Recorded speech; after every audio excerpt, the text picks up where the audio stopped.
Welcome to the Top Dog Mindset Podcast, where we unlock the secrets of running a successful dog training business. I'm your host, Kevin, joined by my co-host, Angel. Together, we bring you expert insights, inspiring stories, and practical tips. Whether you're a seasoned pro or just starting out, we're here to provide you with the necessary information to build a thriving dog training company. So relax, join us with a cup of coffee as we explore the Top Dog Mindset Podcast. All right, welcome in, everyone. We got a very special guest today here. We got Ben Ferry from Ferry Good Dog Training, and Ben's been a client for a couple years now, and we're lucky enough to have him today here to kind of share his story. So, Ben, without further ado, man, why don't you just kind of kick it off? Tell everyone a little bit about yourself, like who you are, and just like your story. Okay. So I have a little bit of a different story and still have people, laugh quite a bit at me that I am from Martha's Vineyard originally, which is a little tiny island for those that don't know, off the coast of Massachusetts. And I now live in the middle of the woods in South Carolina, about an hour away from any major city or anything like that. So, a lot of people, when I meet them, the first thing is like, how in the world did you end up in McCormick, South Carolina? And it's like, well, do you have 2 minutes or do you have 3 hours? Because there's a bunch of different versions of that and how in depth I can go. The big story behind it obviously was that we lived on the vineyard, and everything's just so expensive up there, and it's put in comparison for people. Right before I was leaving, my dad wanted to try and help me stay on the island. He's like, hey, maybe we can look for a place to do the dog training here and stuff. And the property we looked at was half an acre, full of trees and everything, still with power lines running over the top, building restrictions, and it was 385,000. My current property, has 26 acres by the lake with a 4-bedroom, 3-bathroom house, and it was 315. So it was like, oh, that's kind of a no-brainer. Like, I love everybody, love being on the island, but it's just not going to work. I got to leave. Yeah. And it was just to have, the land and stuff like that to be able to do dog training and, come down here. And it's, I went to school in North Carolina at Highland Canine. So I just liked the South when I was down here and stuff. And then I kind of did a profit and loss statement of feeling out where I was going to move, right? Like, hey, what can I charge versus the cost of living? And so basically, the profit margin and stuff like that of what's going to be the best. And I wanted to stay on the Eastern Seaboard, and the 2 states I came up with that were New Hampshire and South Carolina. Oh, cool. Okay. I just want to say this real quick. So I was actually going to ask you that question. So did you consider like moving to any other states in the North? Obviously you did with New Hampshire, but did you consider like Western Massachusetts or like New York or anything like that? No, I'd probably die before I live in New York. I should have known before I asked that question. Did you consider New York or California? Yeah. Funny enough, I actually lived in California when I was stationed out there in the Marines. Okay. So I already knew how expensive that was. Yeah. But yeah, basically, so I went on Zillow, and I literally every single night, like, instead of people scrolling TikTok and Instagram, like, I was just looking at houses and over and over again. I looked at Maryland, I looked at everything, basically price shop for acreage versus housing, what you could get, and basically I just did, you guys both know that numbers is kind of my thing. It's just because they make sense. You can make sense of it forward and backwards. So I basically went all the way through, and it ended up landing on, especially looking at taxes and stuff, and hey, what's growing, what's the best basically investment and stuff like that, obviously, because they're printing more money, but they're not printing any more land. So that's one thing that we can have. And New Hampshire was great. I have family there close, but I realized that I would have to have another $200,000 investment to do it, because 6 months out of the year, you can't really, work outside and stuff. I mean, you can, it's just not conducive to good training when you're trying to walk in snow and stuff, and, there's tripping and falling, and, no need to be, going to the hospital and stuff like that. For sure. So I basically looked, and it ended up being South Carolina and New Hampshire were the 2. And then South Carolina was like, okay, hey, I have this idea. Obviously, you're going to stay away from your, Charleston and some of these, the bigger cities are going to be more expensive. So it's like, okay, hey, what can I kind of figure out? And what I did was I kind of drew a triangle, essentially. Like, hey, I looked at all these properties. Where was the cheapest for the most acreage? But obviously has a decent population and stuff like that, right? What's a good thing? So where I'm in McCormick, I'm right by the lake, and I knew I wanted to be by water, but I'm about 2 hours from Columbia, 2 hours from Greenville, South Carolina, and then about 50 minutes to an hour out of Augusta. And before moving down here, of course, being a sports fan and stuff, all you ever hear about Augusta is the Masters. And I'm used to, the rich people come to vacation on the vineyard. So it's like, hey, that means money. Driving an hour to have 26 more acres for $500,000 less than living, right out in Aiken or right outside of, Augusta. Like, hey, I can do that. That's pretty cool, especially with the Yeah. board trains and stuff. If I'm going to build the idea is to build a little self-sustaining farm. So if I can drive an hour, but my price is going to be $500,000 less for the house and stuff like that. It's that's an easy decision for me, anyways. Yeah, for sure. And especially with what mortgage rates were and everything. So I kind of settled on McCormick. I came down or somewhere around McCormick, came down, looked at about 7 properties, and it happened to be that the house that I ended up going with is located on Chamberlain's Ferry Road. So Hmm. it's like it was just one of those like, hey, meant to be kind of things. Like, all right, let's let's pick that place. And so I moved 7 states away from anybody else I know and into the middle Yeah. of the woods and to start a business from zero. Um, and it was just, it was one of those things like, okay, hey, I'm going to go do it and we'll worry about the social aspect later. But in order Yeah. for, my future children essentially to be able to pass some acreage and stuff down to them, I need to go make this big move and be uncomfortable to make them, to help them out in the future. Yeah. To have a thing where, hey, to pass down to them, hey, when you're 18, I'm not handing you a bunch of money, but here's 5 acres, like go build yourself what you want to. Uh, Yeah. Well, something I love about your story, dude, is that like there's a lot of people in life who I've spoken to, dog trainers and people in different businesses, that just let their current circumstances dictate what they do. And they'll be like, "Oh, I live in New York City or something, so I can't take on board and trains, or it's too expensive where I live to start a business or to advertise or whatever." And you did a lot of research clearly and figured out like what is the best place for a couple different things. So where do I want to live? That's a really important thing because I've had people come to me and say, "Hey, I want to go start my business somewhere.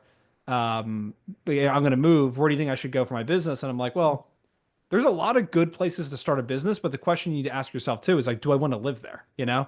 So that's the first thing. The second thing is really doing the market analysis and being intelligent about it and saying like, hey, there's different cities in this area. There's a lot of money here. But yeah, I mean, just the biggest thing being that you took a chance, and a lot of people in life never take that chance and go somewhere where they don't know people and start a business, which is just a big unknown in itself. So talk about your mentality with that a little bit and like how you kind of came to that conclusion and work through some of those issues. yeah, and I mean the big thing too is like what you're saying. The market analysis is like I'm literally not even I think 5 miles from Georgia.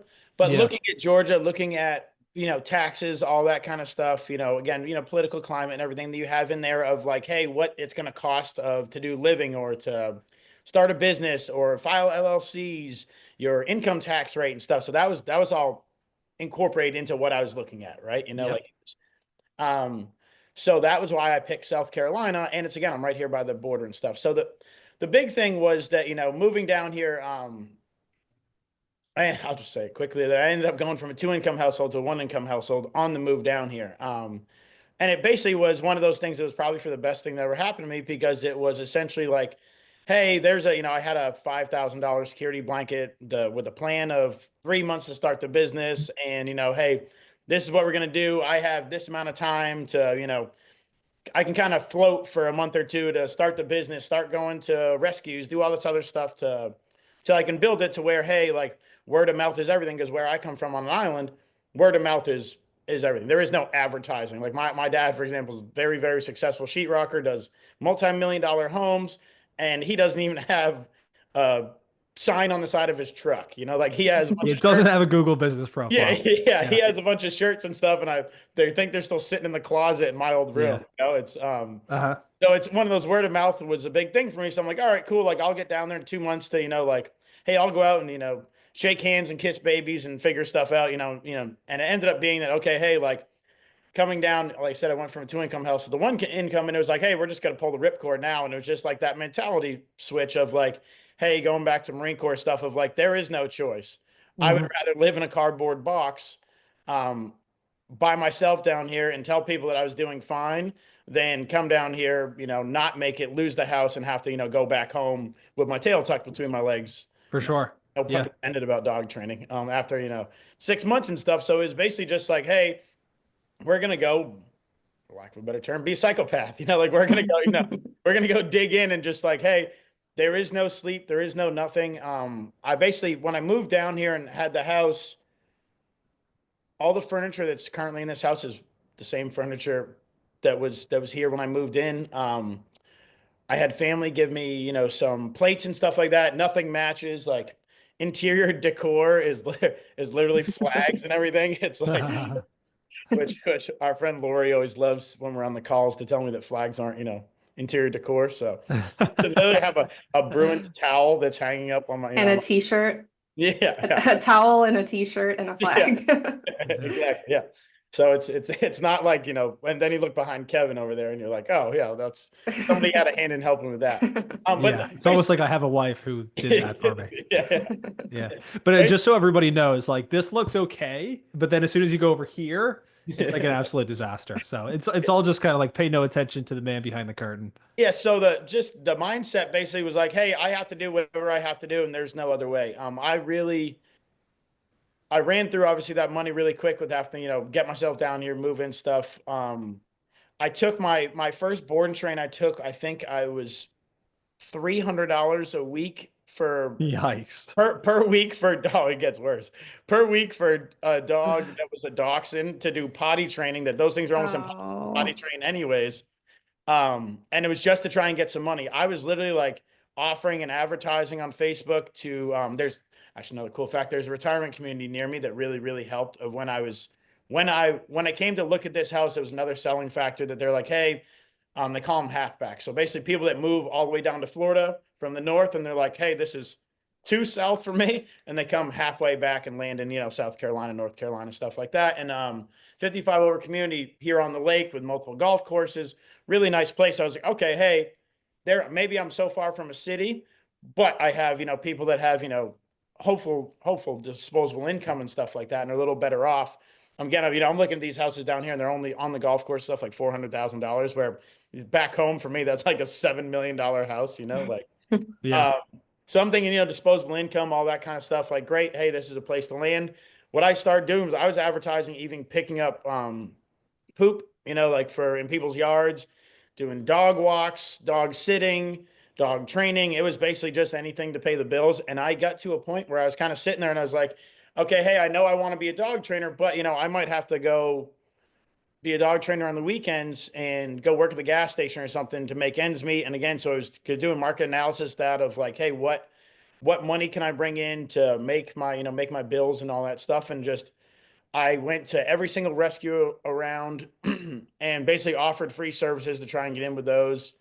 I was putting up flyers. I was going to Walmart to train my personal dog. I was basically just doing everything. And I sat there and it was, for the first year I ate nothing but like hot dogs and ramen noodles because that was all I could afford. And it's one of those things where I gained actually a significant amount of weight. And I went from running literally half marathons to I think gaining about 40, 50 pounds in the first year I was down here. So I was just eating terribly, not sleeping, and just basically on hustle survival mode essentially. And my whole thing was just that I guess, from the military and being so stubborn that I was like, I would rather die than, go home and be like, hey, yeah, I said I was going to move. I talked this big game about moving and, having a great time and all this stuff. And I fail. And this dream that I had of the farm, and I failed in under 6 months, lost everything, and have to move home now and go live with mom and dad, like, Yep. and everyone has their own circumstances, that it's not to beat up on people that have to do that. Some people like have to, literally burn it to the ground and then, rebuild. My thing was just like, hey, there's no way I'm not going to succeed. Yeah. So we have a couple of those clients, like I said, and then I had a board and train that I was offering people. I was offering people payment plans. I was doing whatever I could do to get yeses. This is, like I'm a people person, but sales is not my thing, really. It's like, it's not, I just always like, I'm not the car salesman kind of person. We don't like it. And, then we have Kevin with the devil on my shoulder that sits there and talks me through it. But this dog's name was Rocky, and it's been 2 years and he just got paid in full finally. I think 2 months ago, he was paying me After 2 years. he was paying me like $100 a month. But did he ever miss a payment? Oh yeah, missed them all the time. And it was just Okay. like, hey, I can't do it here. Can I only give you 50 here? Can I do it? Was originally, it was 250 a month is what it was supposed to be. And it ended up being of like, hey, letting it go. And it was just like in my brain, I was like, okay, I'm thinking about this as money in the bank. I just need to get some sort of something coming in, and I'm not going to, account for it in numbers and just hope that it comes in. And that'll be like, a little bonus thing, to maybe I'll go splurge and get Vienna sausages or something, maybe I'll Some get sardines as well. Yeah, You're living it up. the high grade bologna to fry and stuff like that. And it's not to say my family wouldn't have helped me, because they absolutely would have. I'm just You're too prideful. yeah, whether it's the downfall or whatever it be. It's it's one of those things of like, very oftentimes making the easy and what we say in the Marine Corps comfort-based decision is never going to be the best. Like, hey, sure, is it much more comfortable for me to have lived on the vineyard, worked my butt off for the summer, survived the winter, got to see all my friends and family, party and all that stuff? Like, is that more comfortable and more fun? Absolutely. Was it very uncomfortable to move and have no support structure set in place locally? Obviously over the phone, I have my Marine buddies and my family. But for this bigger dream and just take the shot and just know that like, hey, there's no way I'm not going to succeed. I'm going to, I'm going to do this. I have to do this. I didn't want to turn around and blink and be 45, not owning a house, having maybe a couple of kids and renting, which essentially is like lighting money on fire, not building equity or anything. It was, hey, I want this dream. This is where I see myself and this is where I want to be. Granted, my 5-year plan has probably turned into a little more of a 10-year plan at this point, in some aspects of building the farm and stuff like that. But there's other things where business projections, I've gone in a place where my 10-year plan, I think when I first talked to you, Kevin, is like, hey, what's your goal? Oh, hey, I'd like to hire somebody, in the first 5 years, maybe, get to that point. And it's like, it happened in the first, it happened in the first year. What I'd like to get to 6 figures in the first, after 5 years, it happened in the first year. Yeah. Just to go fast forward, so we're not, taking up a 6-hour podcast here. No. And Angel, I know you have a couple of questions you want to ask and stuff like that, but I just want to say this real quick. Ben, you actually sent me a video recently on Instagram, and it was from Shark Tank, wasn't it? Was it Robert Herjavec? Was he the one that was talking about military members or vets and stuff like that struggling sometimes in business? Yeah, and it was one of the ones of they struggle, which sounds backwards. They struggle significantly to have a mundane goal, to like, hey, I go punch a clock and I go home and then I, go Right. see my wife. And it's not that it's a bad home life or anything. It's just like, there is no like that drive, that fire in you is not there anymore. And it's, again, they just get comfortable. And it's so that it talks about how a lot of them are very good at being CEOs or like having something that they can get significant gain from. Because if you have like business, for example, like the dog training world, I can't just go, if I need more money, I can't just go, oh, hey, boss, can I come work a Saturday and get some more? Like you have to hustle and grind to like, hey, I have to go make, do stuff. I have to close if I don't close on a couple of dogs, I don't have a paycheck coming in. So there's a thing of like, hey, there's no one to come save me. Like just having a goal to drive and, continue for yourself, as opposed to like the mundane, just, punch the clock. And again, there's nothing wrong with that, but the idea of like, hey, no matter if I outwork everyone at my 9 to 5 and I clean everything at the grocery store and I make all this stuff, I'm still only getting the $6.50 an hour. Well, the reason I bring this up just real quick is because maybe I'm even referencing a different video. Maybe this is not the one that you had sent to me, but I remember seeing something one time. One of the sharks on Shark Tank, I think it was Robert, was talking about how sometimes veterans can kind of struggle because they don't necessarily have the same structure that they were given in the military. But the reason I bring this up, because I've actually had the opposite experience with that, where a lot of the guys that I've worked with and women that have that experience in their background have done extremely well with business, because I tend to notice them be like very disciplined. Like there's a lot of, if you can impose structure on yourself and you're used to structure already, that tends to serve you very well in business. Because the people I tend to see struggle a lot are the people who just kind of let the day come at them and they're like, okay, I'll be doing this. And then, maybe I'll do this. And you and I have had this discussion many times where it's like, if you just let the day come at you, if you don't plan it out, it's very easy. Yeah, there you go. I recommended Ben that book, but for the day to get away from you. But with that being said, Angel, why don't you jump in? And because I know you had a question and kind of a direction you want to take this in as well. Yeah, well, I just had a question, like going back to like your story and how you started your business and stuff like that. Did you like pretty much make the move, get settled in, and then start building up? Or were you already like in the process of building up your business? Like you knew your business name, you knew like the direction you were going in, and then you made the move? Or like So how was all that? so I went before I was supposed to move, and again, it was, I was moving with somebody and it just didn't work out. The thing was that hey, okay, hey, you're gonna go jump in, get a job real quick, and then that'll give me, like, again, the return on investment stuff. Like, hey, we're gonna use you as the lifeline to survive right now, and then I'm gonna build everything. I had done some Facebook, actually, well, we all know technology's not my strong suit, so I done some after everything happened and I realized I was moving down here by myself, and I said, oh no, I got to get set up. I have to have dogs immediately. I started doing Facebook ads in the area 2 weeks prior to me moving down here. So I started doing that. I had a name and stuff. My logo was god Wait, awful. was it Ferry Good Dog Training? Great name, by the way. I don't know Yeah, if yeah, I've yeah. said So it, it but I was mean, it's just so fitting, obviously. But yeah. was that the name from the beginning? No, my company on the vineyard was called High Frequency Canine. My business partner's last name is H. Last name starts with an H. Mine's obviously F. So, um, HF in the military is high frequency. And so I just basically played with a bunch of names and we came up with high frequency canine. And then when I was moving down here, I was obviously going to do my own thing. And it was one of the things we were taught in school is having dog training in the name makes it so the searchability is easier, right? Yeah. Like, and then, people saying, good dog trainer, like best dog training around, right? So I'm playing with those names, and I will never admit this to my brother to his face, but his He's Instagram, never going to see this. It's yeah, okay. his Instagram handle is very good at things. Uh, Okay. very good at things. And I was like, I'm like, all right, like, so very good dog training. Like, hey, that makes, that makes some sense. I'm moving to Chamberlain's Ferry Road.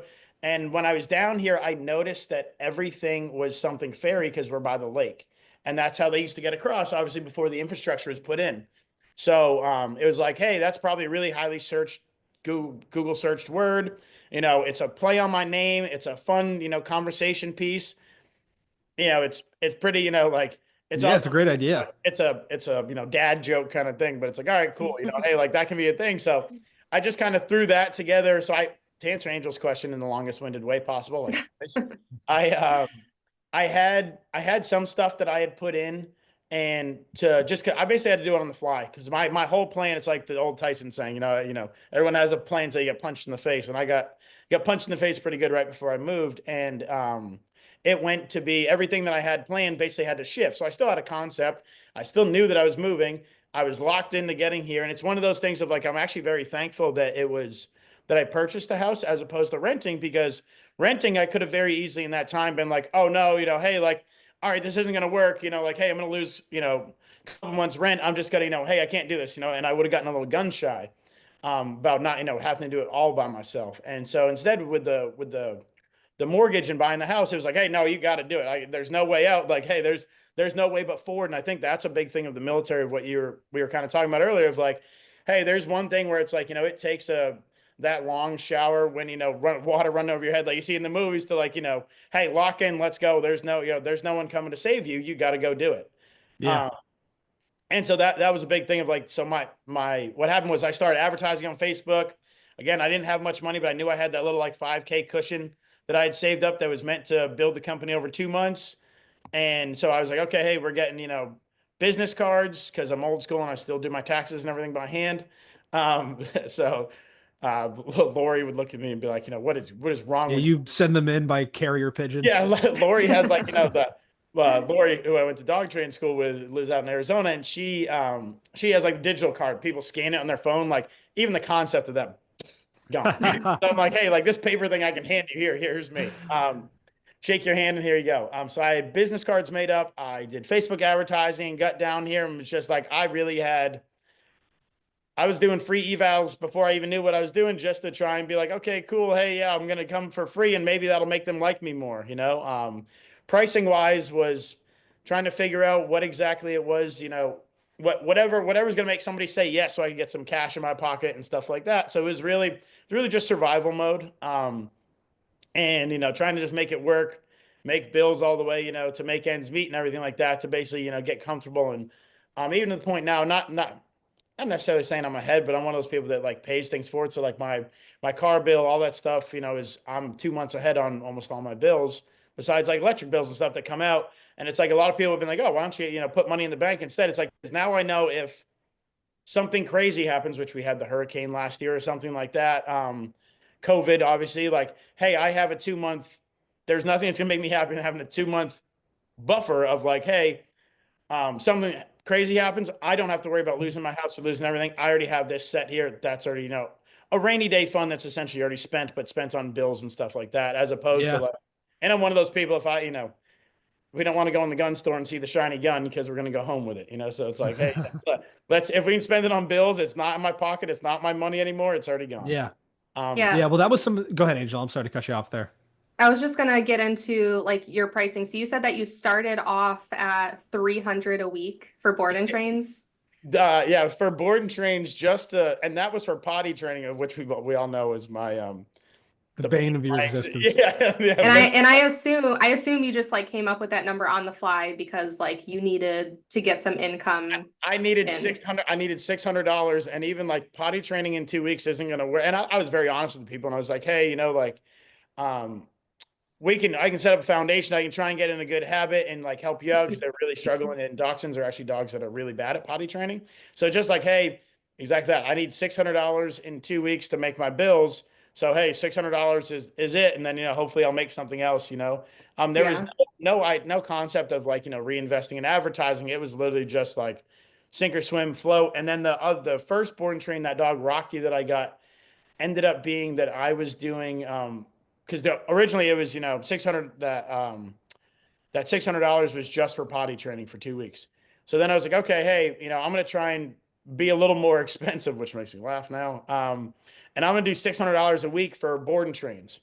I can do a 3 week board and train for on leash obedience, and that'll kind of get me, you know, some money coming in. And I was terrible at Facebook ads, and it was like I was basically just wasting money. And you see a lot of times too, people, you'll see like a Facebook ad from a dog training company or something like that, and you're like, oh man, there's a new person in my area, and you look and they're from Ohio, because what they did is when they go on there and it's the 50-mile plus radius, they don't realize that now you've opened up to the country. So you have to lock it 49-mile radius, because anything once it goes to that plus, now they're just you're scattered. You're just throwing it everywhere. Yeah. You may be serving ads in Hawaii for all you know at that point. Exactly. Yeah. And so like I kind of had to learn that the hard way. And I got a couple leads, and I worked really well with the rescue, and basically came up with them. So at that time, doing the $600 a week board and train, and then I gave them also another $150 off, just to, you know, or no, I think it was another $100 off per week. So I was doing $500 per week for board and trains and taking in some of the rescue dogs. But like, hey, that was money that I could kind of come in with. And it was getting to the point where this is where pricing comes in. If I was working significantly harder and running around trying to sell stuff for less money. And that's, kind of where we met, Kevin. And not to put too much pressure on it, but I think it was August of 2023. I moved here in January 13th. I bought the house. I moved here February 14th. Yep.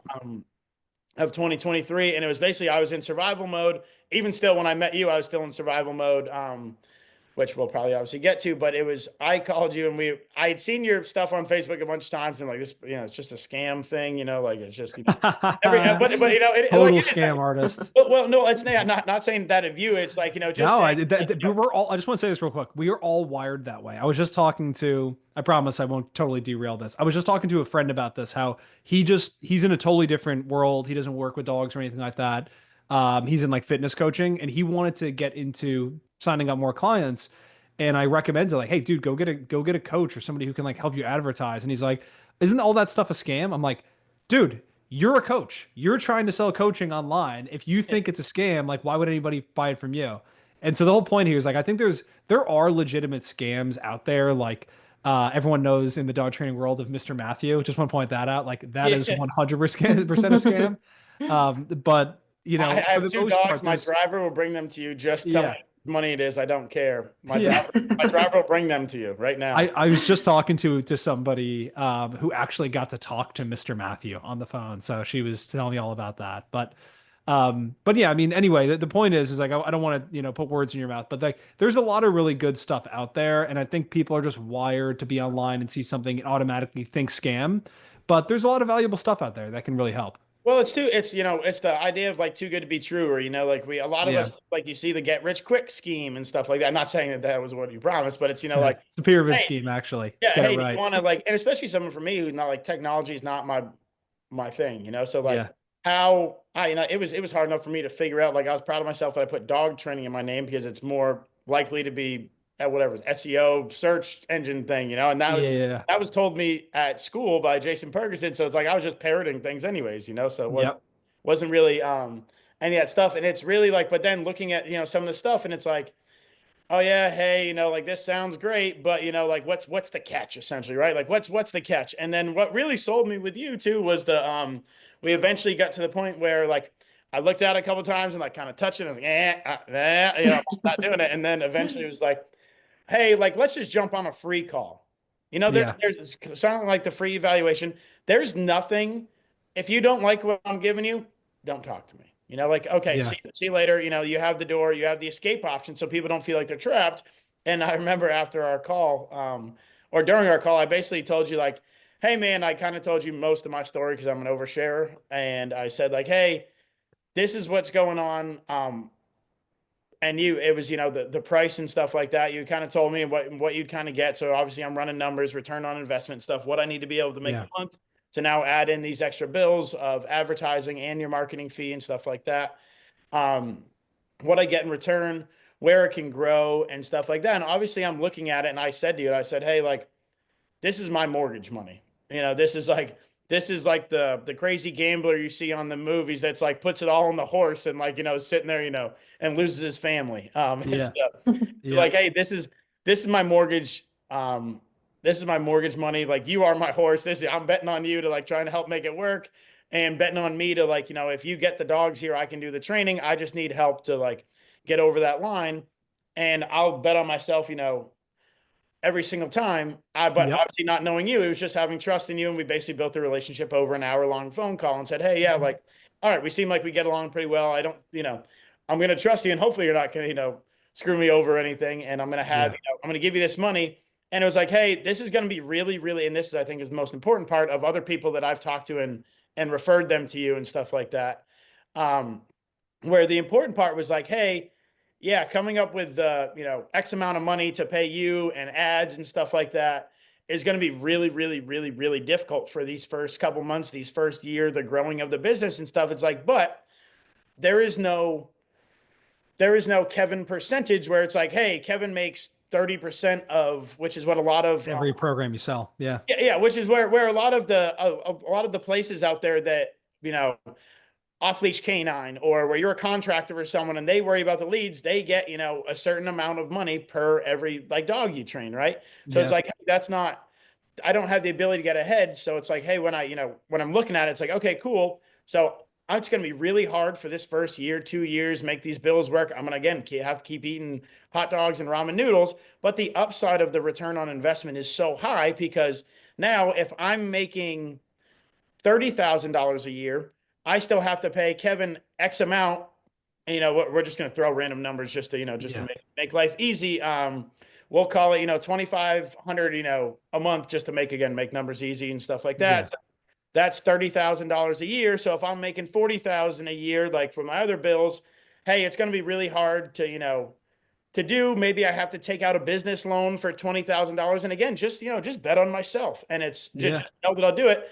But hey, that $30,000 a year I'm paying you when I'm only making 50 is really going to hurt. But when I'm, you know, if I end up being in a place where I'm making $30,000 from you, which, tax deductible, all that's fun stuff too, is always, the way I think of, investment in the business. It's not like I'm just losing that money. It's, it's basically, It's all about return on investment. It's the whole thing.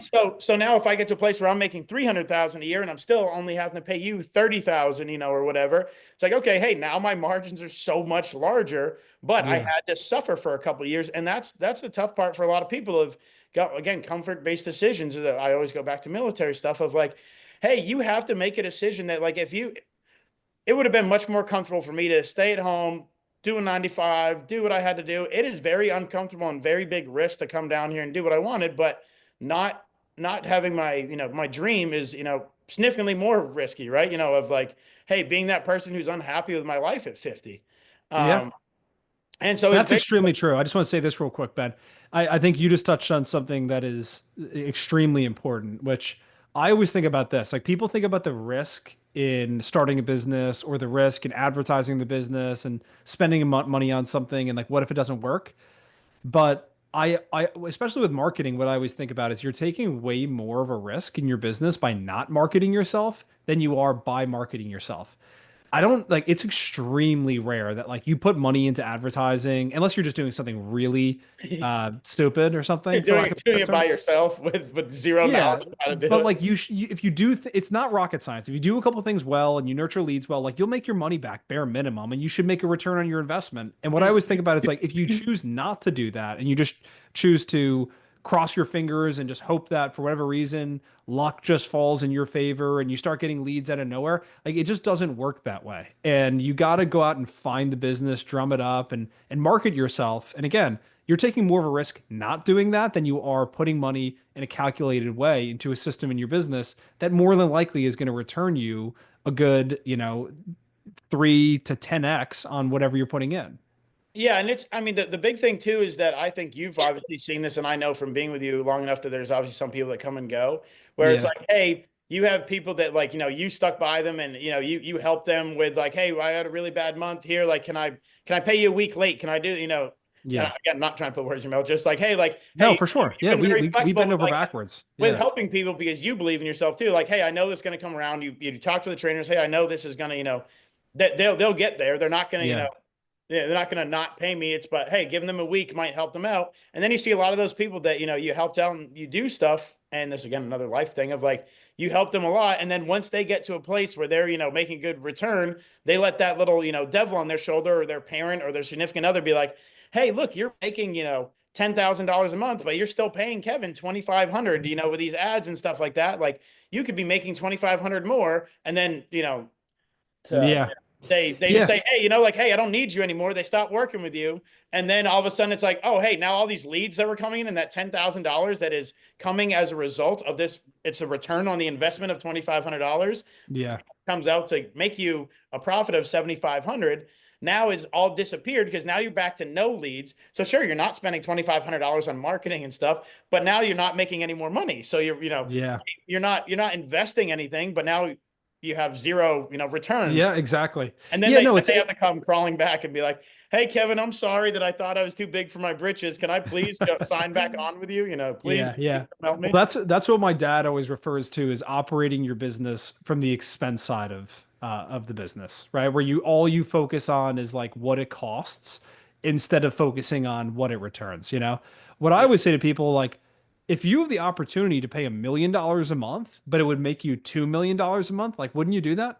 Mhm. And that's obviously in a very extreme example, but if you could pay 2K and make 20K, the example I always use is you look at something like the financial services industry, right? You take somebody like who's the most prolific investor, arguably, of all time, and Warren Buffett.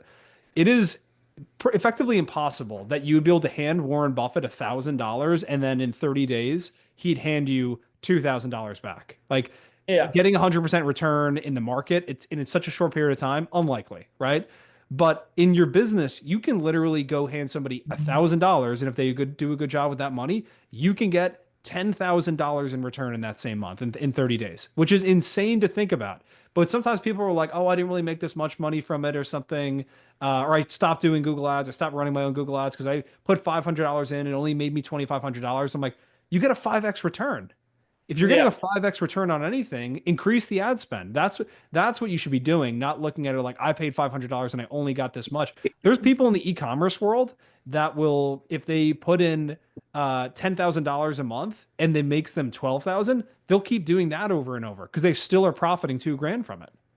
Yeah, absolutely. And there's other stuff too of like, and even the pricing stuff of where, hey, again, like, if you look at it, so in the beginning, what I was doing was like, hey, I'm taking on 3, 4 dogs, doing everything to get a yes out of people, so I'm stressed out because it's not, not necessarily the right situation, for, like potty training. Potty training can be done in 2 weeks. And again, I was very honest with the people, but it was one of those things of like, hey, I just need money. I just need money. I just need money to come in. You just get in that like panic survival mode. And again, Yeah.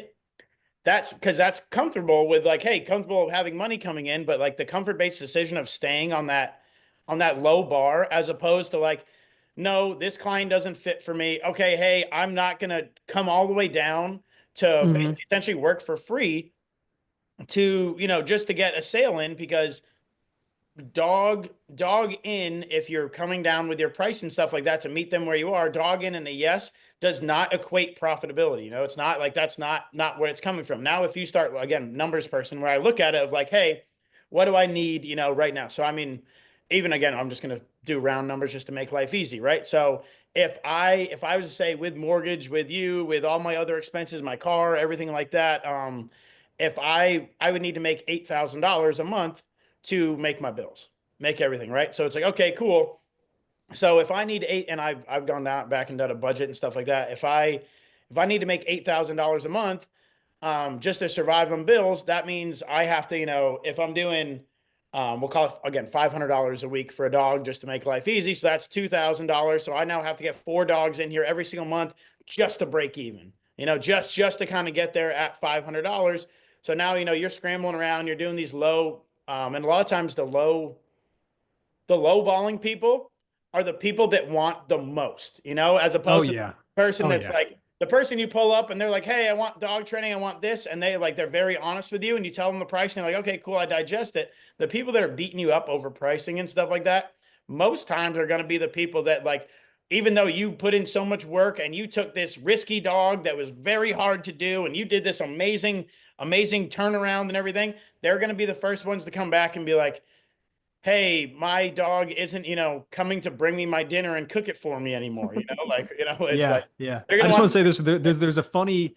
I saw somebody who owned a or owns a web development company posted this thing about this exact topic, which is like it's like $500 client, the message you received from them, and it's like, hey, I really hope you got the money. Please let me know. I know you said it's going to take a month to get it done. If there's any way we can get it done in 2 weeks, we'd really appreciate it. This is all the money we have. We need this to work.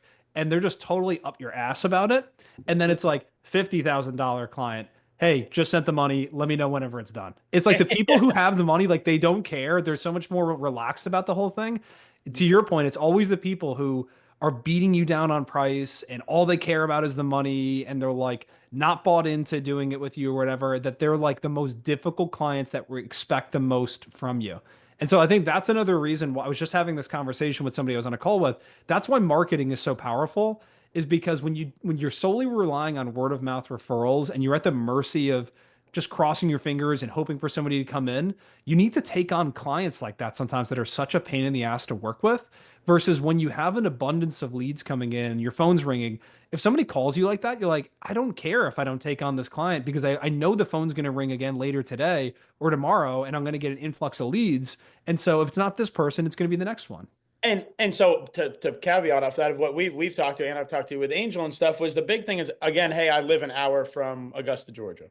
So it's like, hey, again, now like I'm one of those people that's just a weirdo of like, hey, I know that if it's a 30-mile drive and I get 15 miles to the gallon and it's $3 per gallon, like that's $12 going down and back that, Yeah. like, hey, so now if you break it down to me doing a private lesson, and if I'm only charging $50 for a private lesson, which is, I mean, I think that that's expensive, right? If you think about it in your head, you're like, hey, $50 for a private lesson, that's $50 for an hour. That's really good money. But now you break it down, hey, I got to drive an hour, so I'm spending 12. Now it's looking at 38, like, and trying to bounce around. So when we get And I'm just like picturing you out in your driveway, like measuring the fluids in your engine and factoring that into you're like, taking a protractor and seeing like how bald your tires are getting from your driving and yeah, stuff like that. yeah, just The point is like I'm joking around, but the truth yeah, is like you do have to factor that stuff in. There's a point in all of our lives where you think about $100 an hour. You're like, I'm gonna get paid $100 for an hour of my time. That's insane. But yeah. it's 100 an hour isn't really an hour of your time in business because it's like the time you spend there, the time you spend getting there, the time you spend doing the contract and processing the payment, the customer service you're doing before, after, in between lessons, all that stuff. So The 2 hours of drive, so like, I mean, yeah, now we're looking down to that, that $38. Again, just for easy numbers, we'll call it yeah, $39, after the gas and everything. Now we're dividing that by three. And so now I'm only making $13 an hour, like I yeah, can do that for an 8-hour shift at the gas station. It's like, okay, so yeah, that makes more sense. So the big thing that I had to look at was like, and looking at timing wise, that's what we were just talking about. That's very difficult for me was, hey, and again, being numbers. So like right now I'm at $1,200 for a 6 week, 6 week, 6 lesson program for private lessons. That's what I was doing. And it was like, okay, so, that now if I look at it and then I started only doing board and trains because I couldn't put that hour in. If I go do 2 private lessons, drive, so it's 2 hours of driving, 2 hours of private lesson. That's if everything goes perfect and I don't talk. And obviously, as everybody can see, like I talk a lot. So it's like, hey, now we're talking about let's figure in easy numbers of 3 hours working dogs, 2 hours drive, and that's 5 hours. Plus the hour I had to feed board and trains in the morning, the hour in the evening. Now we're looking at a 7-hour workday, and I haven't even touched a board and train yet. And it's like, hey, so I had to say, okay, you know what I need to do?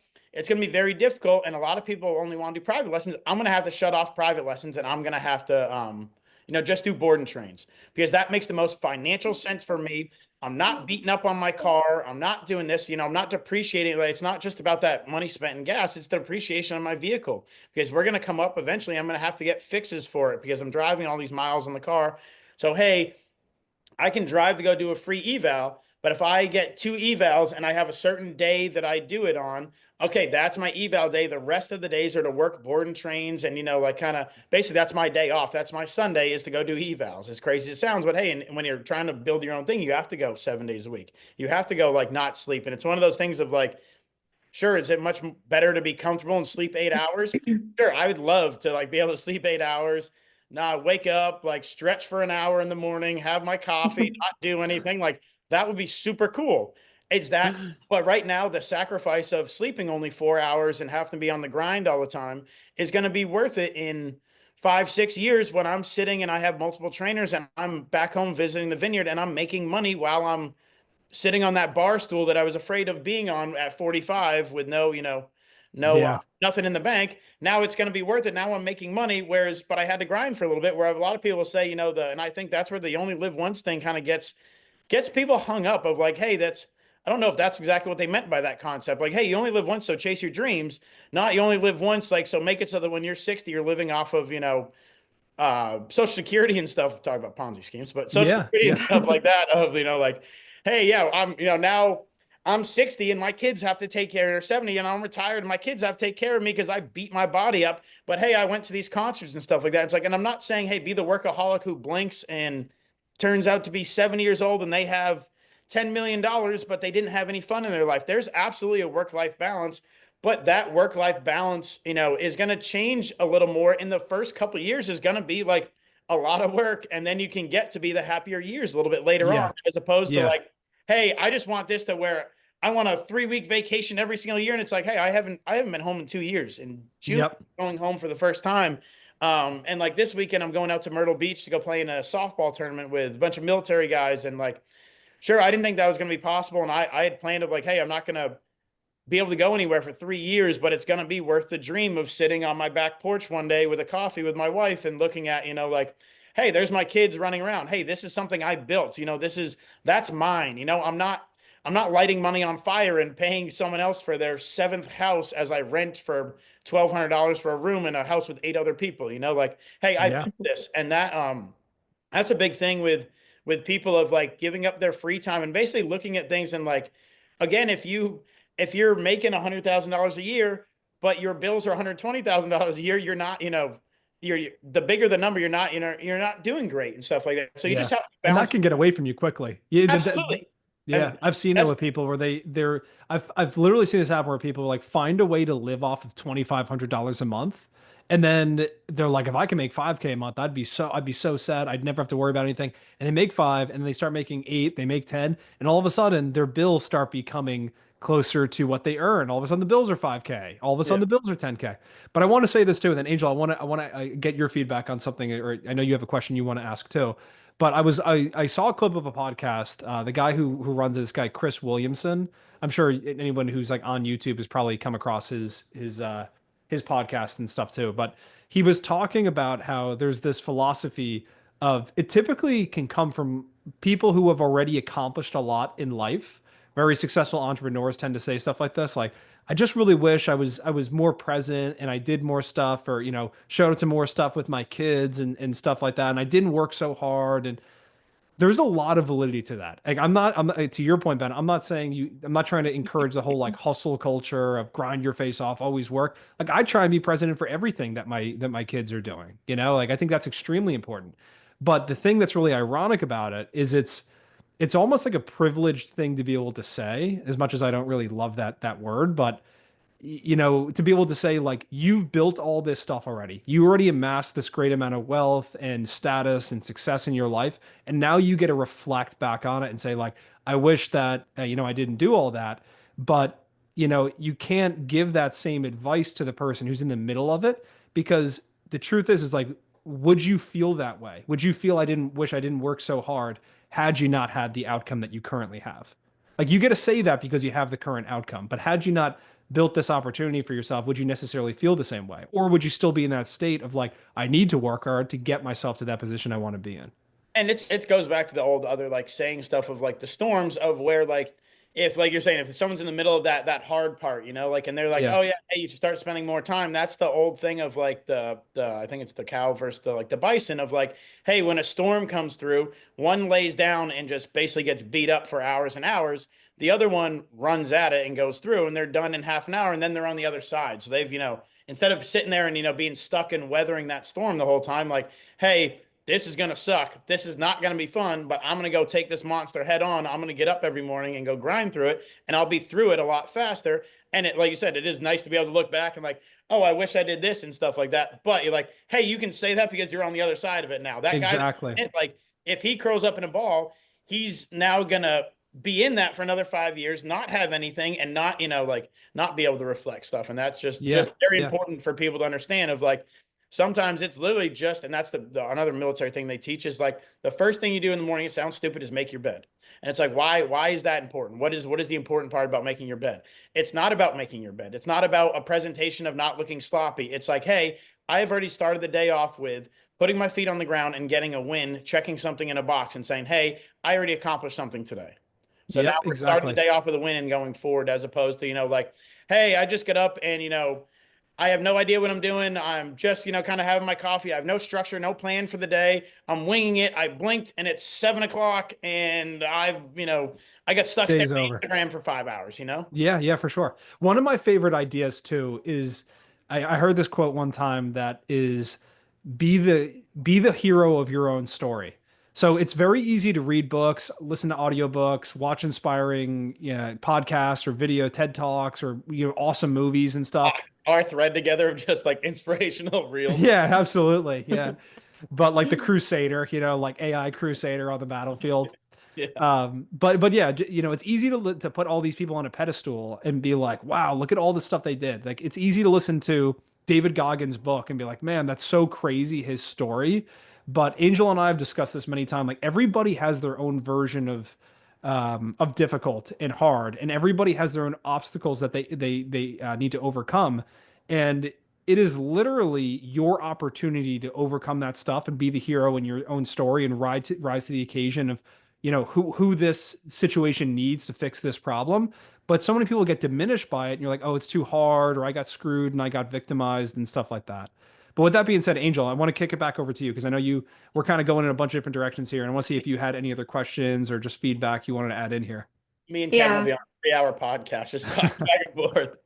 Yeah, give me a second now. Yeah, I Angel, go want ahead. to The floor is yours for the next 30 minutes, okay?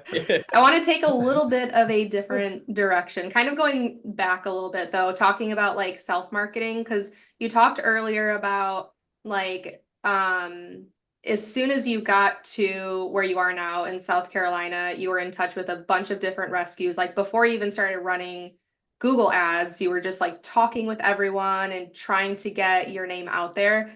But you still do that. And I think that's super important is like whether you're running Google ads or not, like still super important to put in that work and like, talk to the community and get your name out there. But I wanted you to talk about like the stuff you currently do and again started when you first got there as far as like talking with people in rescues or vets or whatever it is, and then also going to prison. Yeah. Great. I was looking forward to wording it that way. Yeah. People, people. All right, we're just going to end the podcast here. We'll see you guys later. A lot of people from back home are now going to look at this and be like, "Oh, again?" Like, I'm Yeah. but it's what I was gonna say. So a big thing of just to say some of the background stuff that I do. So right now I'm also on the board of a nonprofit that we do service dogs for veterans with PTSD. And we do it at no cost to the veteran. So we basically have to try and raise money and stuff like that. So that's one thing I do. I still do a discount for some of the rescues and stuff like that. And I really do like go help them. And like during the just this will be a quick caveat, I promise. During the hurricane, when the hurricane hit down here in South Carolina, we were able to, with a great team around me and stuff like that. And so it was another veteran that had the idea. They were coming down, and my friend that actually owns Back Paddle that has since closed because of the hurricane, unfortunately. They came down, and we had another veteran that was like, "Hey, I'm trying to bring supplies to Western North Carolina." They turned me around. Can you guys help? And we were like, "Yes, please. Like, please, please, please, please, please. We really need help." And he came back, and then I made a phone call back home, and I said, "Hey, like Martha's Vineyard, I need your help. Like, I don't really ask for much stuff, but I need your help. Can you guys help me?" They sent a tractor trailer in under a week of people just donating goods and stuff. We fed over 2,400 people, clothed over 600 families. And then where I was going with that is the rescue also, we were talking to them and they kind of saw what we were doing and they were very involved with it and passing it out. And they said, "Hey, let me get a hold of Chewy." And they were able to get a hold of Chewy and we were able to, I don't remember the exact numbers, but I think it was 800 animals we were able to feed for free to get people through the hurricane and stuff like that. So it's still super important to me of being like in contact with them. And that's because I've always had a good relationship with the rescue. Now, a big thing that I think a lot of people need to hear, and I was even talking to a friend yesterday who's in the veterinary field that happens to them too, is not being a yes man and basically being having your guard up about stuff, right? Because there's so many things of like the nonprofit. Sure, do I love doing it? I absolutely love being part of the nonprofit. Do I love helping dogs with rescues and donating my time? Does it make me feel good? Absolutely. But like feeling good doesn't necessarily pay my bills. So it has to be, it has to be a business transaction where it's like, hey, what am I getting versus what am I giving? Sure, I love donating my time to rescues, but a lot of times rescues, and they don't do it intentionally, it's just because they're so overwhelmed. If you give an inch, they'll take a mile. They'll do, take, right? Like, hey, same thing of that, like, that lower client, like, hey, we really have to raise funds. So if you're $500 a week for a board and train, it's hard for us to afford that. Could you, like, we're the rescue. Could you do 300 for us, please? And people get in that habit of doing favors where it becomes of self-detriment of like, now you took that dog in for $300 a week to try and help it. And, sure, it's going to make you feel good, but now you're essentially paying for that dog because that's $1,000 a week kennel that, is being taken up in your house. So now you're, if you look at it, you're losing $700 a week over the course of 3 weeks. That's $2,100 in, expected profit that you're essentially losing, not to mention the time you're donating to that dog and stuff like that. So you're really hurting yourself. And it's not to say don't work with rescues. I work with the rescue still, and we'll get to the prison program in a second, but it's to be like, hey, this is a transactional relationship.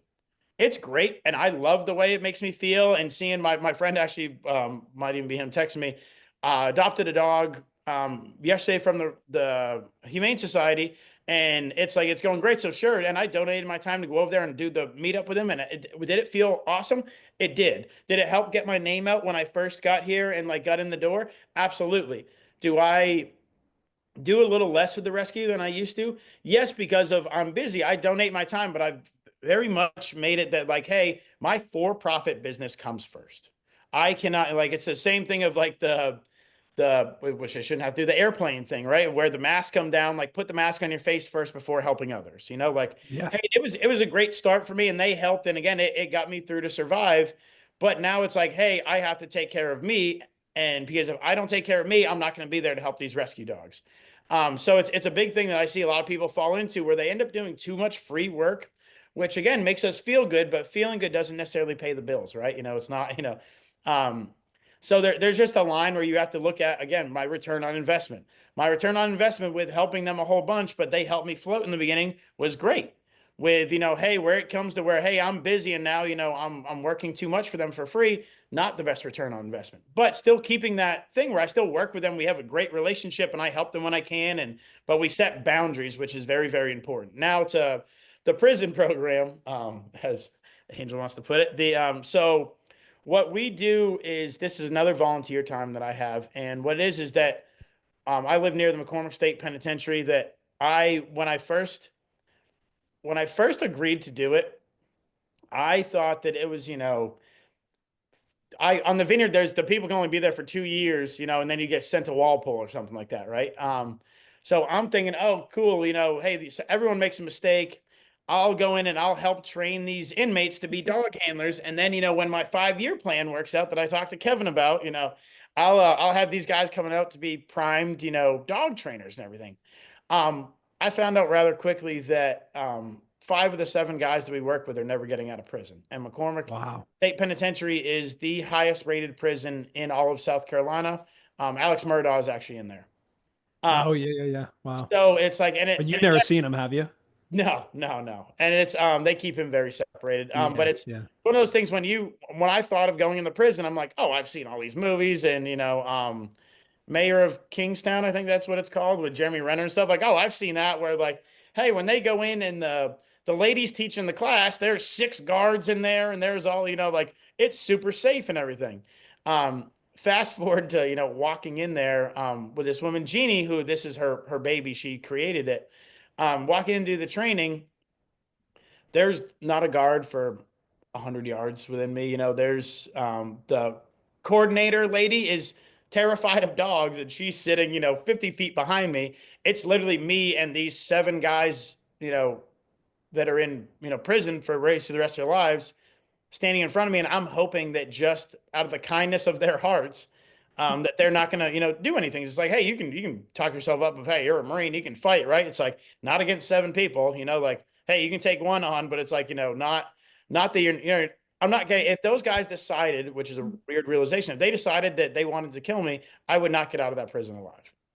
And it's just like, so my hope and my bet there is like, hey, I mean something for these guys. They now have something to do for the rest of their life. They know if something happens to me, and they've already told me this, and we've had a frank conversation stuff about like, they know if something happens to me, the dog training stuff goes away. And we actually had 3 of the guys that were going to get transferred to lower security prisons last year wrote, and basically one of the guys told them, because he's up for parole in 35 years. And he basically told them like, hey, I'll switch myself to a life sentence. Instead of getting out of here at 80, if it means the next 35 years, I can stay with this dog program. So it means that much to them. And we had to write to the prison board to basically say like, hey, these guys understand the risk. They want to stay here because these other prisons, there's no other dog program like the one we have. And so they wanted to stay there. So it really means that much to them.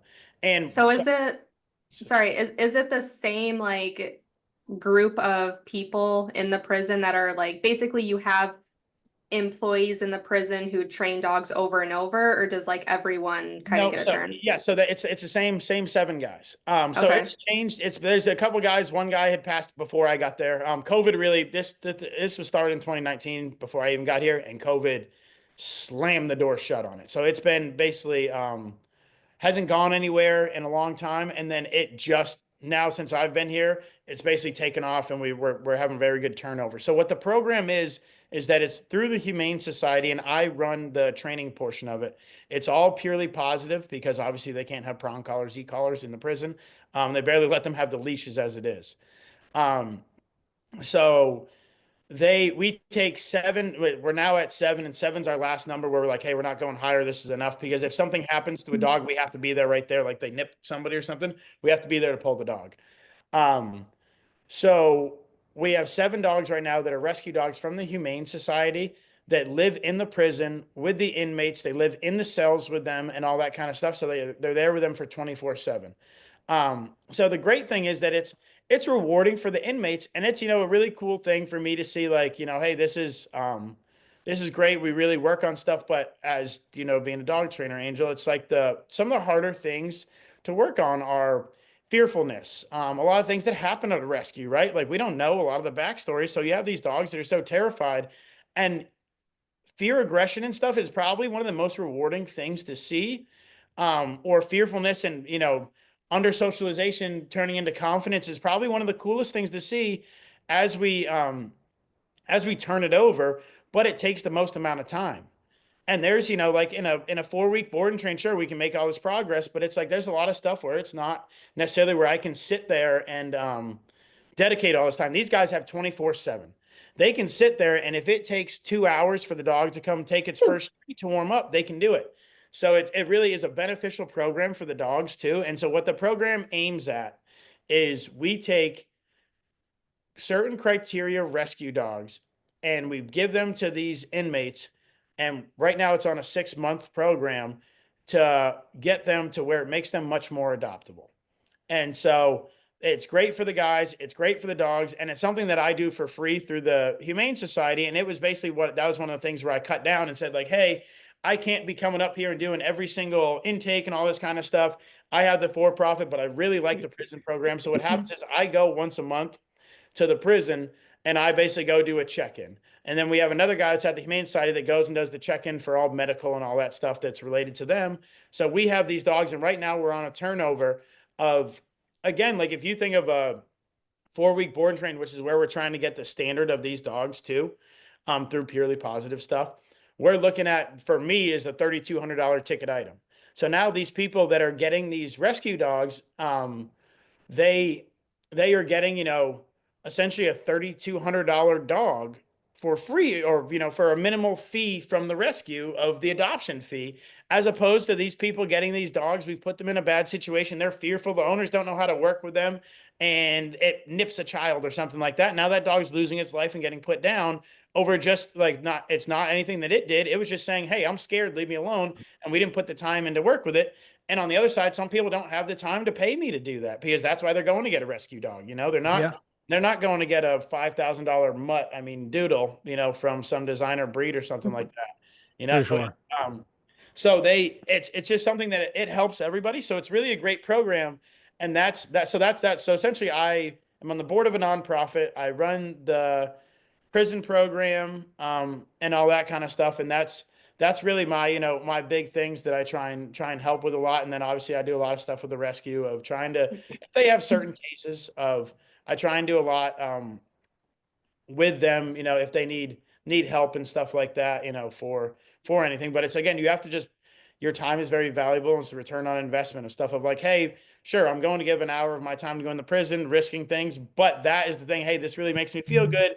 This is a really great program. And we can get some dogs out there. And it could lead to profitability too, of like, hey, now all I need to do is these dogs are at a 4-week board and train, but let's go, you introduce tools to them, and let's get a little bit of profitability on the backside of like conditioning a prong collar, e-collar, like just working with the families, doing some adjusting time and stuff like that, where, it does help the business, but that's not basically the end goal. That's one of those ones where like, hey, my return on investment is more on the emotional side of like, hey, I feel great, and it's a net wash for the business, and then it, turns over kind of to then profitability to the for-profit business. But now I'm in a point where I can do that because I'm comfortable enough with what I make that I'm not too worried about like, oh no, I need to, need to, make all this money right off the bat because I'm sinking, in business. Also, I just realized there's like a thunder and lightning storm rolling through. That's why I look It super got dark. awful dark real quick. Yeah, yeah. I didn't just try and be like, maybe the ominous things we're talking about. I'm gonna, do Well, it I was for going to say this real quick. So, we're coming up on the hour here, and so I want to ask you one last thing here to kind of have you wrap up with, Ben. So, obviously, you have a super inspirational story, and you really kind of put yourself out of your comfort zone and moved, started a business, didn't know anybody, took a lot of risks here. So, what I mean, if you could give anybody any advice who's like in the situation that now that you were in a couple years ago, what would that advice be? Like, what would you tell that person? find you a tall ginger from New Jersey. Yeah, call Top Dog Advertising. Yeah, yeah, yeah.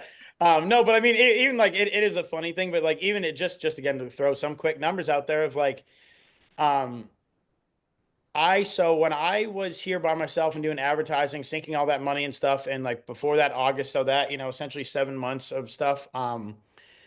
I think that year I ended up making something along the lines of like 32 to $40,000 of basically just surviving on eating ramen noodles and hot dogs. Where Yeah. this last year, so last year was my first full year with you, Yep. 2024, and the company brought in I think it was $126,000.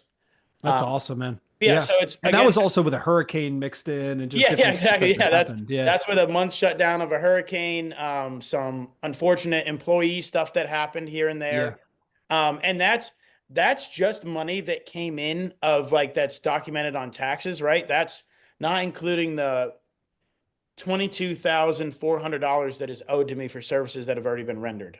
Yeah. Because I have a lot of payment programs. So I mean, now you're talking about scratching the surface of $150,000 the company Yeah. brought in last year, and then the big thing of like everything that, again, we know taxes are not my favorite thing in the world. So I look at everything in the lens of like, hey, buying a new gun, for example, is buying a new gun, is that something I can write off? No. So essentially then I'm going to have to pay taxes on that money because I can't write it off towards, my gross versus net, where I invested a lot of stuff back into the company. They're like, hey, spending $400 on a crate seems crazy to somebody. But if I Yep. don't spend that $400, that's $400 I can now write off towards taxes, So it's like, okay, cool. Now that it's an investment. It's working for me. That return on that investment is great, as opposed to the $3,000 vacation that I can't write off at all, So now I have to pay tax on the money. But just the advice to people would be like, don't quit. It's always like the biggest thing that I say, and it's, not to put a somber note on things, but unfortunately, like I over the course of my life, I've buried 15 of my friends already. Whether it be from drug suicide, if you want to call it that, riding a motorcycle until you commit suicide, accidental deaths, stuff like that. And none of those are combat related that I've lost of those 15 people. But the biggest thing is that I say to people all the time when they have bad days is stay in the fight. That's the one thing of like, no matter what, stay in the fight. If you lost yesterday, if you're going to lose for a week, it's that whole like pain is temporary thing of like, and that was the mentality that I had of like, hey, this is really going to be terrible for a couple of years. Oh no, hey, my life fell apart of like, I was moving down here with my girlfriend. Everything was going to be happy. Like my social meter is going to be fine because I don't need to do all that stuff to like, oh no, hey, the plan exploded, a couple hours before we were getting in the car to drive down here. So it's like, okay, hey, now it's like, all right, I don't have a choice though. Again, I was a proud person of like, I'm going to push through it. And if I lose everything, I'm going to live in a cardboard box with my dog. And before I'm going to call people and tell them that I lost everything, like Yeah, for I'll sure. take out a $20,000 loan to bet on myself and make it before I'll ever, go basically admit defeat and roll over and stuff like that. And just say like, okay, hey, it didn't work. So it's really the biggest thing I would say to anybody is just stay in the fight. That's the one thing of like, if you are still in the fight, that means you're still breathing, you're still there, like you get knocked down, all that fun stuff, not to be, cliche stuff, but like, it's the same. Full insert Rocky Balboa quote. Yeah, yeah, exactly. No, we just, that's always, one of the things that you say whenever someone's having a bad day, or even it's like, I've talked to a bunch of the Top Dog, other trainers and stuff that like, Yeah. hey, I'm really having a bad day. Hey man, I just want to quit. And it's like, hey, that's a comfort-based decision. Quitting and going and not doing, not fighting through is very easy. That's Yes. super easy. Staying in the fight and like knowing that, hey, I'm not going on vacation for 6 months. I'm not going to be able to see anybody. I'm going to have to work 7 days a week is very hard. It's a very hard decision, but it's much more rewarding at the end than, again, those comfort-based decisions that are like, hey, I'm just going to go home, live with my parents until I figure it out. But it's like now you're running that thing where you don't look ahead and like, hey, what's the end goal here?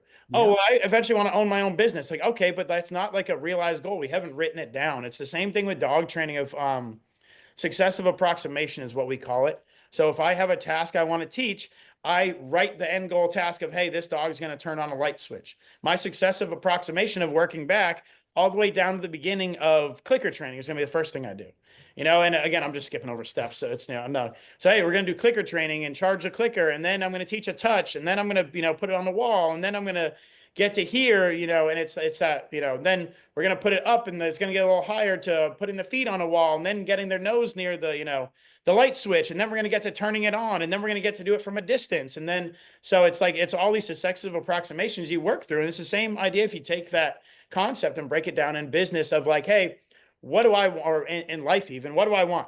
I want to be sitting in a barn dominium to sit staring at a back porch with cows and food that I can have a self-sustaining farm while running a very successful dog training company. Okay, that's a gigantic elephant. How do I get, each one of that thing? And like, how do I do it? Is okay, we have to do it a bite at a time, starting all the way back to being on the vineyard and scrolling Zillow and saying, hey, I need to figure out where I can go have the best profit margins essentially for my return on investment of dog training, where the cost of living is the lowest, but I can make the most amount of money. So that differential in between there is what's going to do the best for me. And a lot of people don't have the ability to move, right? Like it takes money to make money. Like I luckily was just one of those people. I had saved a little bit of money and it was like, hey, I'm never going to afford the down payment on a house in the vineyard, but I can go to South Carolina and go do it.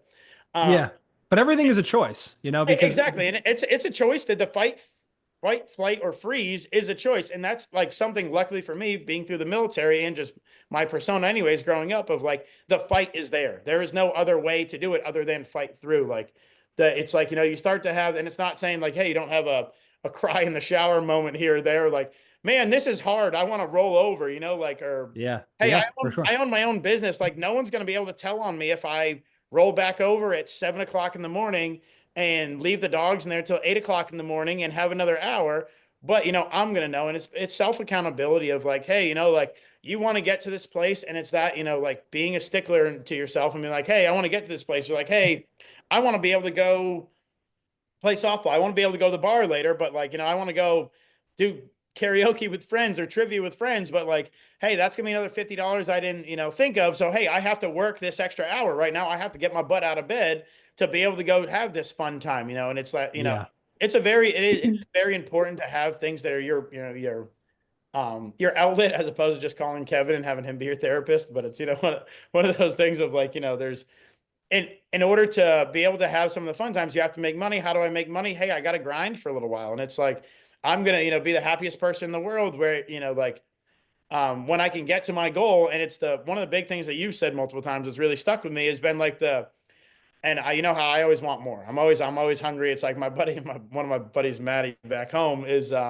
he's like, dude, I love your hustle. He's like, you're a psychopath. Like, I don't know how, like, like you're already there. You're already doing it, like, and I've had a couple of friends that reached out like, hey man, thanks for doing the jump and like talking me through it, because I came down here not knowing how to buy a house, not doing anything. Like I just researched, just did it. And I've helped a couple of people do it themselves and basically like wrote down numbers of the return on investment stuff. The, hey, does it make sense to this, the building of equity, spending $1,000 a month on rent is not, is better than $2,000 a month on mortgage, but the return on investment of that $2,000 is you're not lighting that money on fire. You're essentially putting it in the bank, so there's a lot of things that I've, a lot of people said like, hey, I appreciate it, but sorry, to get to the thing that you always said was like, or that you kind of talked about, like, I always want more, right? I'm always like, hey, we're here. I want to keep pounding. And it's like, hey, I'm not having a good week, or I'm not, here. And it's like, okay, well, let's stop and look back at what would February 15th,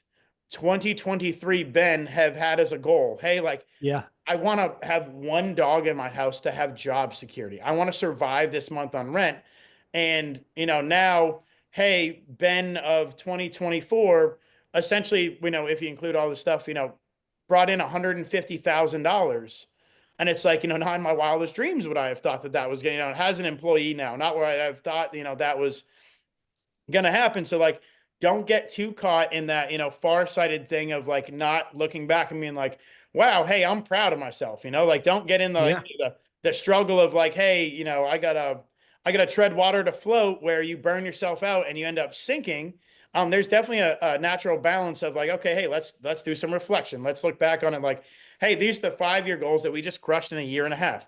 Okay, let's set some new goals, but let's also set aside some time of like, hey, we've made enough money where we can go to Myrtle and go do a tournament. We can go home. We can do stuff to go visit my friends and everything. We can have a little bit of time. We can pull off of having 6 dogs in the house running crazy, all that stuff to, hey, we have an employee who's doing this stuff. Great. So we can look at profit margins of, hey, I can pull back and only have, Kevin's going to hate this, have 2 dogs for board and train right now and still make, $15,000 a month in profit with the employee and have that better balance now, because I struggled for a year and a half of Yeah.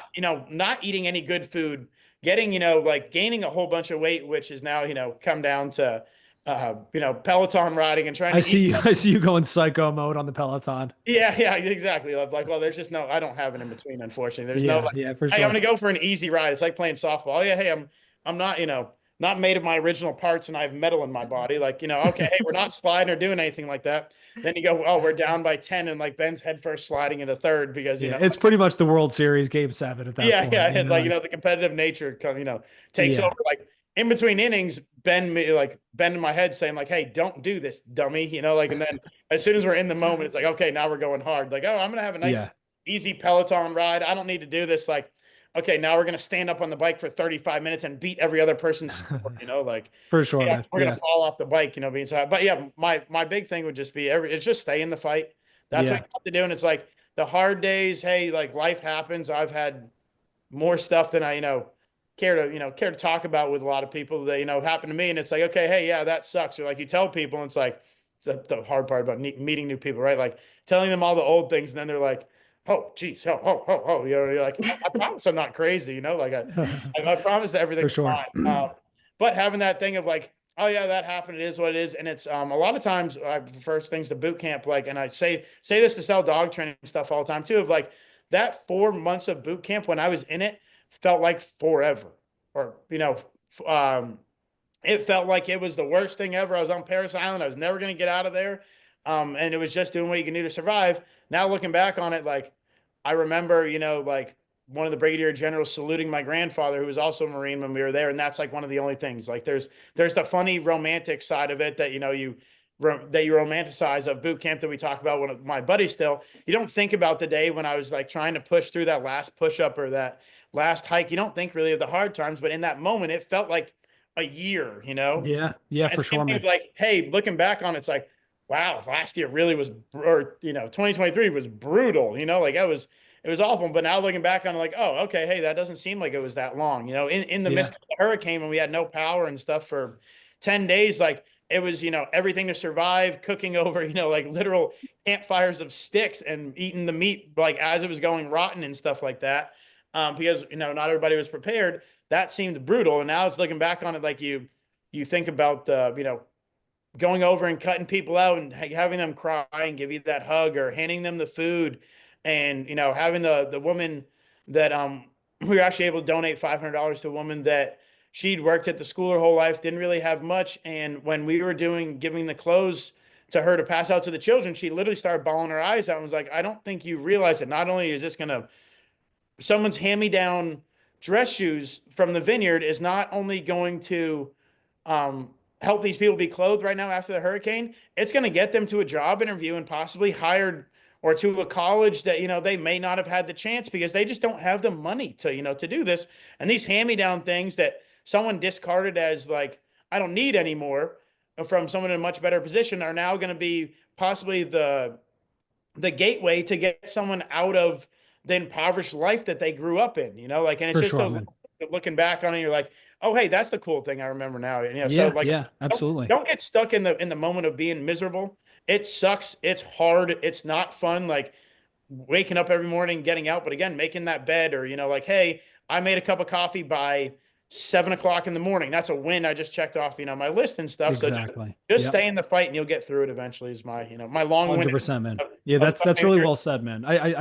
I think that's a great thing to leave to end things on, because I would say stay in the fight. I've heard people talk about that. It's not even about intelligence. Sometimes the most intelligent people just don't even necessarily have the fortitude to stick around, and the beating that you take in business can be so painful that it can just make you want to fold and say, I'm not doing this, I'm going to do something else. So I would say, just to add on to that real quick too, I would say stay in the fight and then be willing to do different things, because a lot of times people will just get their ass kicked over and over and over, and I'm staying in the fight, I got to keep doing this as long as I can, but they don't try anything new. And then that's like the definition of insanity, is like doing the same thing over and over and expecting a different result. So That's where you get to the pricing stuff, of like, hey, like, remember when you wanted to raise my price? I'm like, I'm already getting some hiccups. I don't want to. And I was like, you know what? I'm paying you this money, and I already trust you this much enough, and you through with me. Like, you know what you're talking about.